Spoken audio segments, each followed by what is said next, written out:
भाई के मैं ना 20 रुपए की बर्फ ले आए, ठीक है ना। तो किधर फ्रिज च मंगा लो इतनी चीज के करनी बाबे का दरबार कर दे तो वो मच्छर का वो आई रमजान है ना वो अल हदीस है अरे करे तू मामे ये सुनी ये मस्जिद अल हदीस है सुनिए दी भी साडी तू वहां के देखा यो तो बात अल्लाह जवाब आज इंतजामी आके बामने बस आज ये सके रो लिया ये लाई ना इतनी बड़ी ये आगे पे नहीं ए ले लाएंगे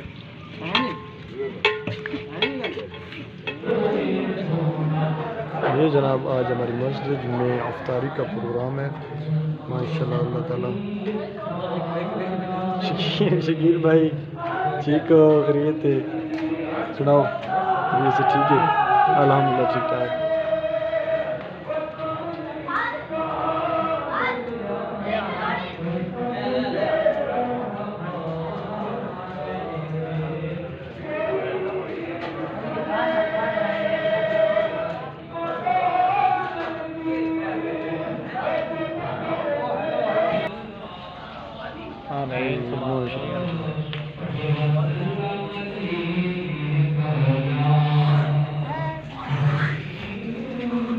अली बोल भी करना पढ़िए सल्लल्लाहु अलैहि वसल्लम।